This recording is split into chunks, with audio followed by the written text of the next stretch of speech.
I grew up in the edge of Appalachia, and I grew up with physical disabilities, exceptionally bright, extremely odd, in a family that was out of place. The things that had happened to me in early childhood, the moving, the medical crises, the natural disasters, the family issues, the instability that was caused not by anything malevolent, just by the times. Those were enough to cause me to develop post-traumatic stress disorder very, very early on. Nobody knew what it was, but as soon as it hit the books, I got diagnosed. If you don't like the label of what I've become, and if you don't like who I've become, you need to not like the things that happened to me. If you find that people don't like you or don't want you around, you need to realize the problem is really with them, because they don't like the circumstances that caused your becoming as you are. They don't dislike those enough to bring you to a halt. Your learning stops. It has to, because your body's trying to survive, and the brain just says, oh, that's it, no more. Communication's going to get hosed up, math's going to get hosed up, no. Let's get through this. Let's see if we can keep the body alive, and then we'll come back to that. Today, we sit down with Elizabeth Power, a Fulbright Specialist and Georgetown Medical School professor with over 30 years transforming how organizations heal trauma. She's the founder of the Trauma Informed Academy and reveals why your best employees are silently breaking, the hidden cost of ignoring emotional intelligence in the workplace, and the one skill that prevents burnout before it destroys careers. I am your host, Kamel. Today's guest, Elizabeth Power, a Fulbright Specialist and the founder of the Trauma Informed Academy, an organization transforming trauma-informed care through innovative, accessible, and technology-enabled learning. Elizabeth brings over 3 decades of experience in trauma-informed work. She's a 5th-generation educator, holds a master's in human resource development from Vanderbilt, is a Six Sigma black belt, teaches psychiatry at Georgetown University Medical School. Elizabeth, welcome to the show. Thank you. I think I need to get my boots on because it gets so deep with that introduction. Thank you very much. I am all of those things, Lordy, so much more. Absolutely. First place I want to go is your origin story. You've been working in trauma-informed care for about 30 years now. You're a 5th-generation educator. You teach psychiatry at Georgetown University Medical School. Walk me through how all that led you through to founding the Trauma Informed Academy. That's a great story. I'll try and keep it short. As a Southerner, I'm prone to long stories. I'll keep this one short. I grew up in the edge of Appalachia. I grew up with physical disabilities, exceptionally bright, extremely odd, in a family that was out of place. My mother had come back from D.C. after World War II because my father was dying. There was just really not much room for her there in Appalachia. She didn't fit. She'd left the farm. The experiences that I had of being chronically othered as a child continued into adulthood. The things that happened, the multiple moves, the death of my father before I was 2, the weird diseases, the orthopedic problems, those were enough to cause me to develop post-traumatic stress disorder very, very early on. Nobody knew what it was. As soon as it hit the books, I got diagnosed. It was a valid diagnosis because the things that had happened to me in early childhood, the moving, the medical crises, the natural disasters, the family issues, the instability that was caused not by anything malevolent, by the times, what men coming back from war did back then. I didn't get a chance to really connect well with my mother. She might not have had the skills to do it, even if her life had been well supported. I ran across, I actually did a workbook for people with dissociative disorders back in the early 90s. That got me some really interesting cred. The organization in a body instead of an organization in a building, why not? Let's see what works. Sure enough, it made a difference. Because I had solid skills in instructional systems design, which I learned at the General Motors plant in Springfield, the old Saturn plant, people said, can you help us write our manuals so other people can read them? You know, these clinicians who are so bright, they really want to help people. They do all this research and write these recipe books for replication or a franchise manual. That's a total insult to clinicians and to the clients because it reduces helping to a set of steps. I said, let me teach you what I know. I began to teach trauma-informed care for an organization that had its own model. I did that for 10, 15 years on the road, 5 days a week, 41 weeks a year. I really found that what I had been saying all along was true. If you don't like the label of what I've become, if you don't like who I've become, you need to not like the things that happened to me. I say that to every person who is disenfranchised, who's part of a marginalized group, that if you find that people don't like you or don't want you around, you need to realize the problem is really with them because they don't like the circumstances that caused your becoming as you are. They don't dislike those enough to bring them to a halt or to strengthen other people. The pandemic hit, I couldn't travel anymore. People have been saying, we want to hear what you teach. I said, well, I developed a model called trauma responsive emotional intelligence that I put online as online learning. We also teach it in person. Basically, it follows what I think is so important for people to realize. You got to think outside the box a little. We did some comparisons on how many people are taking what medications, how, if it's therapy that really makes a difference, that supports that, how many clinicians do it? Well, never going to be enough. What's left? Learning. That follows a very simple premise that when you're so overwhelmed, especially as a child, that you think you might die or lose your mind or be badly injured, your learning stops. It has to, because your body's trying to survive. And the brain just says, that's it, no more. Communication's going to get hosed up, math's going to get hosed up. Let's get through this. Let's see if we can keep the body alive, and then we'll come back to that. By then, you've got what I just call frozen learning and development that looks like Swiss cheese. I thought that if there was anything I could do to help not only myself, but also the world be a potentially kinder, caring, more loving place, if we're lucky, it would be to help people learn some of the skills that they just couldn't learn because they were too busy trying to survive.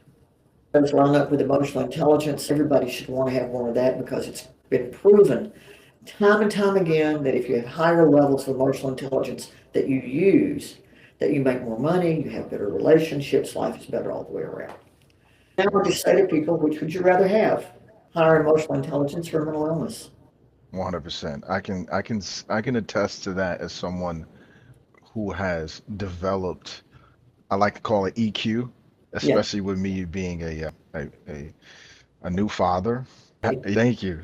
Having good EQ is very important because now I'm in these positions where I have to be the best version of myself for my child now. That means becoming and transforming into this Right. man of character. That takes good emotional intelligence because good emotional intelligence, like you said, allows you to have those good relationships. It allows you to have relationships for personal, business, just in general. It allows you to resonate more with who you are as a person. Instead of who And you actually accidentally became. And exactly. just today, I saw a really good article about epigenetics. We used to think the genes turn on, the genes turn off, on, off, on, off. No, it's not a binary switch. It's a dimmer switch. And Yes. while we frame those switches in different positions, the easier it is to call on so that when your baby, that precious child that you've brought into this world, is having a hissy fit, instead of you having a hissy fit, if you've done the work, you can stand there and do what your baby needs, which is be a calming, restorative, attached presence that is helping them recognize that they're going to be okay, even though they're really upset. Good Yes. for you. Good for you. Thank you. So funny you said that. One of the things I told myself was like, okay, when he cries, when he does these things, it's important that I hold frame. I just make sure that I'm okay, so that I feel like it's an energy thing. It's weird. It's like It is an he can, energy. He'll feel you. He'll feel you. If you're upset, he's going to get upset. If you're oh, calm, 100%, you said 100%. the adults set the weather in the room. It's taken me a long time to be the adult in my own room. Education's been the biggest piece. Therapy was useful, but not nearly as useful as learning the practical tools and beginning to talk to myself like I mattered. Not like I'm a Mm, big, I matter, that I'm right. important. Absolutely. I also want to jump into your organization's 1 year anniversary as a non-for-profit recently. You won 2 Flux Awards in Las Vegas. I did. What does becoming a non-for-profit mean for the work that you're doing? It means a couple of things. Now, the landscape has changed. Grants are not as readily available as they used to be. Trauma has now become a forbidden word in this administration, so the grants that had the word trauma in them are gone. It meant once I made the decision to pull it out of the for-profit that we had more access to other resources. It means that the way in which we position ourselves is different, a little bit different worldwide, because we do work worldwide. The other thing it meant was me having to learn a bunch of stuff I'm still trying to master. I'm having to walk my own talk on this so big it's not even funny. There are lots of people who will help. The most important thing, there are companies that are looking for training of a specific sort to help them master the impact of overwhelming experiences, to help them look at how quiet cracking, which is how it shows up in the workplace, looks. They can only do business with not-for-profits, or that's the only place where their funding can come from. So it opened up a whole different variety of options for doing business that it hadn't before. Now, we're also SAM registered. That's Systems Award Management with the government. Although I've only used that designation once, I have to tell you, and that was with my existing for-profit company. In the not-for-profit, being in that system means that I've had to be very conscious about how do I talk about our work. You can talk about trauma if it's physical injury, not if it's psychological, not if it's PTSD or PTSD, the things that holds us up because we don't know what to do with them. Interesting.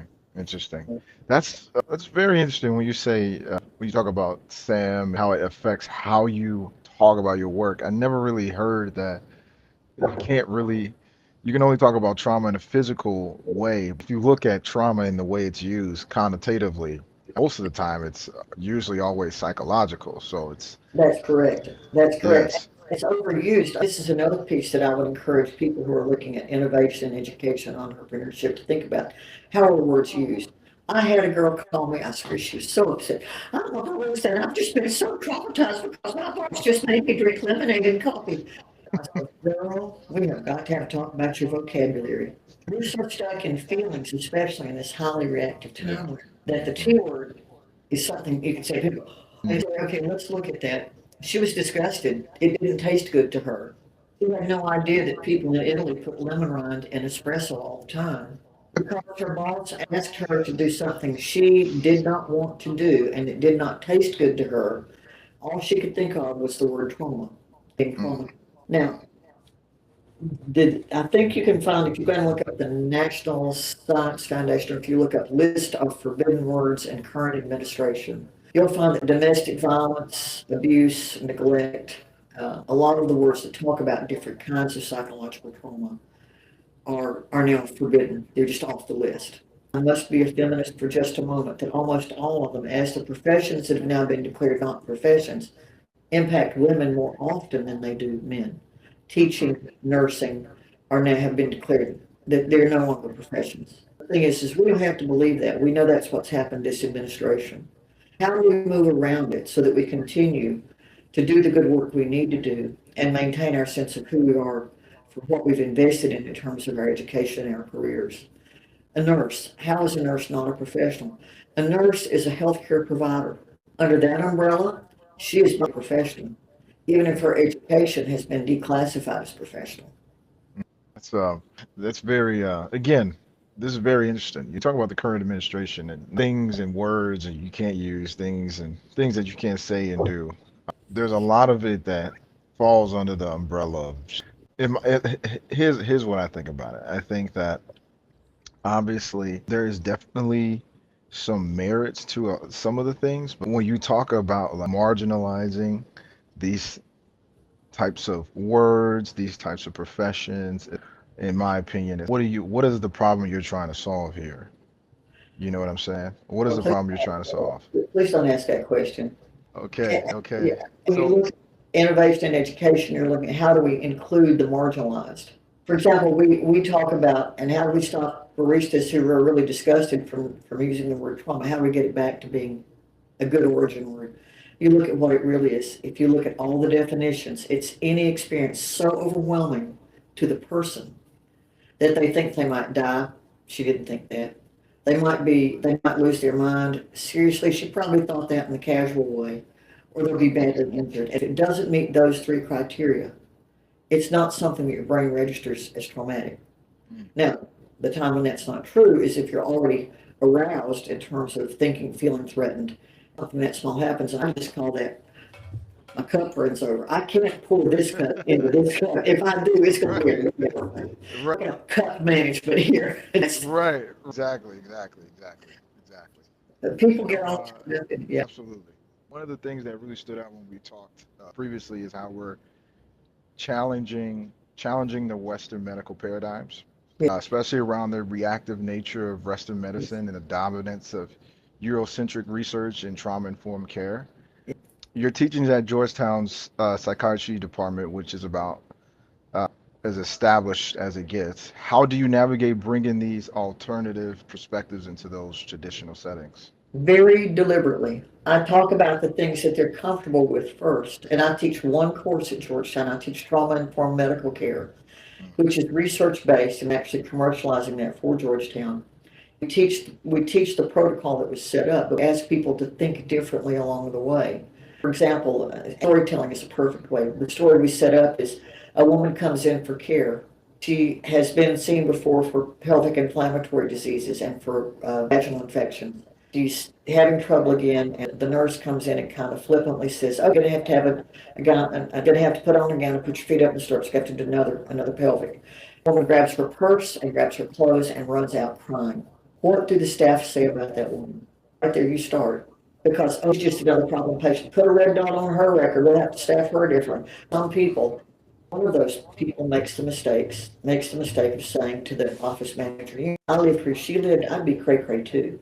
Not knowing that the office manager lives in the same neighborhood about a block away from the woman's address. You begin to be able there, when you set that kind of storytelling frame up, to say, well, I'd love to call them all out, but that's not going to make them answer or respond. I wonder what would happen if we thought that was the best she might be able to do, that there might be information we don't have. Automatically, the energy starts to shift. You see, that article on epigenetics that talks about the dimmer switch, when we practice over and over and over and over again, so it becomes a well-worn groove in the LP of the vinyl in our life, suspending our judgments about other people, recognizing that every single one of us, I don't care who we are, wants and needs recognition and affection and acceptance and love. That I don't have to judge anybody. I have to tend my own nest. And I want my nest to be one that says, when I see a crippled cat walking down the road, yeah, I can help it, I will. If I see somebody who's in distress, I want to stop and see if I want to make sure, is there anything I can do for you? I want to make sure that my world is a world of caring and compassion, and it means I have to change me first. It begins to bring in some of the energetic stuff, and then we go on, we talk about it. I say, well, let me tell you how we adapted this model in the country of Japan, which is primarily Shinto and Buddhist and not Western at all. Their focus is on community over individual, collaboration and conformity over individualism and competition like we have here in this country. Given that difference in those cultures, what do you think I might be able to do to help them comprehend this same content? Begin to educate people about the differences in the perspective. Sometimes I go and I will say, when I'm teaching in Africa, your nations, your empire, had educators and architects and engineers and doctors and lawyers and healers and people who were just as technically skilled as anyone is today in a different time. How do you bring that knowledge from your ancestors? How do you bring that forward so that you can carry it on through the descendants? That makes it concrete for them. That's the big challenge. I have the gift of being a translator from the conceptual to the concrete in different cultures. Amazing. Yeah, it always goes back to what we were saying. You really like the topic of epigenetics. It was something that I particularly took a real close look at.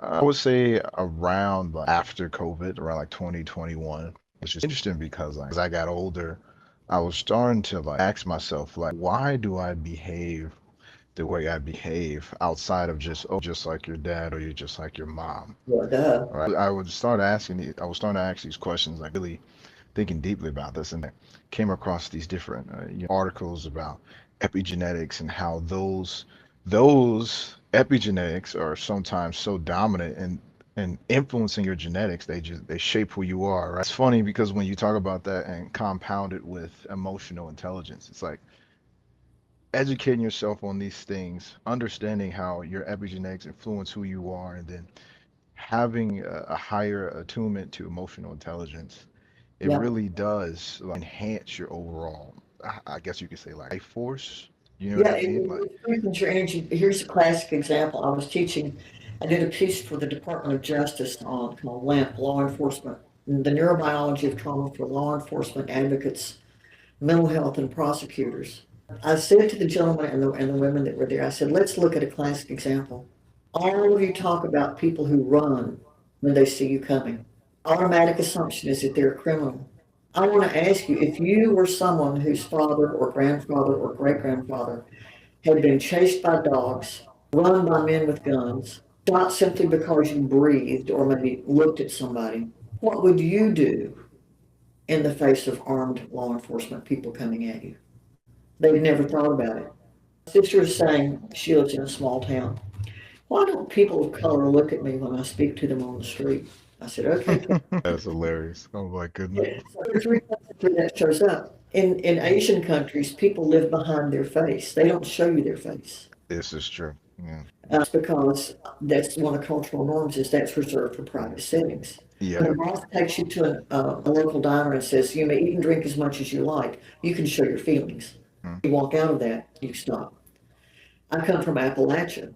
My facial expressions, I've had to work tomorrow. So no, it's going to go up and down like that. This is the facial expression where I come from. Happy, sad, angry. Because if I show you my feelings, you might use them against me. People of color or people who have been enslaved or trafficked can't show you their emotions except within their own group, in the privacy of that group, because it's the only place where it's always safe. We learn based on our epigenetics is, oh, wait, your brain said, wait, this could be dangerous. Don't do that. Do something else. Oh, wait a minute, honey, it's okay. And this one, it's all right. It's okay. It's a fascinating thing to look at how we can override the genetic inheritance in different traditions, especially Abrahamic traditions, which is what most people are familiar with, Judaism and Christianity and Islam. It is written that the sins of the fathers are visited upon the children for 7 and 21 generations. God says, I will bless those that bless me, and I'll curse those that curse me. I'll make that up to be who, including me. Actually, Yehuda did research that showed that a mouse to whom you present a rose, who loves the rose, the minute that you zap her with electricity on her feet, she won't go near it, neither will her descendants for a long time. So that's deep because when you talk about the Abrahamic faiths, someone who is I am Muslim, so it's like you look at that statement of like God saying that you are the bearer of sins of your ancestry. That's correct. It's interesting because in our faith we do. I think there may be one misconception about us. There is a lot of talk about like sins and your ancestry, but one of the things that is said in the Quran, like on when you talk about we believe in the day of resurrection, right? When you are resurrected, you will not bear the burden of anyone's sins, rather it be your mom, your dad, your sister, whoever it may be, because you are accountable alone. Nonetheless, it's still the principle of just carving your own. Yeah. Carving your own path, and we have to get to that point of resurrection. The same is true. I'm an Episcopalian by culture. I'm probably better for Buddhist, but we'll let that go. So we look at that and we go, well, what do we do with the communion of saints? How do we deal with that which we inherit and bring forward versus that which we choose to stop? In some Christian traditions, there's a strong belief that our prayers and our intercessions and our work and our faith can undo the ancestors' sins that we carry the inheritance of. And I don't know how that spreads out in or Islam. I think the concept of the epigenetic process is the strongest physical point I have. Wherever our theologies come down on this, we are the ones who are the bearers of the future. 100%. We can go for it now. 100%. 100%. I can't agree more on that because at the end of the day, I think it all goes back to what we were saying. Like you are the driver in your ship of destiny, and genetics and all that EQ that all shapes it, and it is your responsibility if you are living currently to bear the projection of the future, or however people want to spin it, regardless of theology or whatever, it still remains the same. You are responsible for the future of this life, whatever you leave behind and whatever you put forward. That's right. So, That's right. 100%. Thank you for addressing that misconception. I appreciate it. Oh, it's something that I understand that it's grouped into because we are Abrahamic faith. So it's definitely grouped because they all pull from each other. That's the thing, 100%. So it's one of those things where it's like, it is what it is. But Yeah. 100%. One of the next things I want to get into, I talked a little bit about AI and HR specifically. We Mhm. talked about AI enabling HR when it was when you first connected using AI for organization values alignment and data aggregation. How does AI fit into trauma informed care? Oh, such a scary question. I was arguing with myself about that this morning. One thing is that because AI has currently been trained, I promise you the thinking that we're talking about has not been added to any AI large language model. So AI is training on mental health, mental illness, trauma, have all been from a Eurocentric Western perspective that focuses more on having perpetrators and victims and mental illness than on 99% of the people I know that are not hospitalized for profound mental illness would have some of the same reactions. Why is it Mm, that when a woman is sexually assaulted, she develops a mental illness? AI is not going to differentiate. AI is going to see the early work, the good work of Ann Burgess Holmstrom, who uncovered rape trauma syndrome. It's going to look at PTSD and go back and look at it if it makes historical connections to shell shock and all the things all the way back to the Greco-Roman time. It's not going to do that I know of that I've been able to discover yet, and it's the important thing. It's yeah. not going to be able to comprehend and interlace the weavings around power and relationships. We judge each other defective because of differences, or how we need to strengthen our EQ and responses. It's still looking at the disorderly side instead of the protective factor side. For example, if you want to stop addiction, increase protective factors. People use when they can't cope. If you don't have coping skills, and sometimes they might not be enough. Sometimes you may still use. It may be the only relief you can get. I'm Mm, not for it and I'm not against it. I'm just saying that until we start looking at protective factors in a way that's effective, I'm not talking about random control trials because they're full of challenges. I could be if they were structured properly, but not. I'm talking about when you look at people who had every opportunity to become addicted, what helped them avoid using and what did they do instead? Nobody is looking at those of us with interesting histories and saying, what about these things? How might these things have helped you form yourself differently? They're not looking for the strengths, they're looking for the pathologies. It has to be trained to look for the strengths at a mm, deeper level to be able mm, to do that. Now, there are bots, there are people who are putting up what they call trauma responsive and trauma informed chatbots that will help your mental health. I think we're seeing enough challenges with AI psychosis and other disorders that AI and people who commit suicide because of AI. We probably ought to back up and look at what trauma recovery and mastery of those impacts really is about relationships. A mm. relationship with a tool driven by binary decision making has is missing that invisible energetic relational piece. Oh, yeah. I don't know what it Well, is. no, no, 100%. It's funny because when you talk about AI, there's a lot of things that it can do. Yeah. Anything involving execution, Yes. it can pretty much do. Right. You're right. It comes to anything that involves like true rapport or like we said, EQ, stuff like that, it pretty much will. You can probably train it as close as possible. One of the examples I like to give is like lawyers, right? AI can never sit in a courtroom and lobby on your behalf, No. right? No. So it's just like these things that require like intimate insight. AI is just not there. And I'm under the impression that, I mean, if you could get it close there, I mean, maybe some use cases, but there's always going to have to be some sort of human element, some human touch, because that's especially when you talk about like trauma and mental illness and stuff like that, or mental health, shall I say.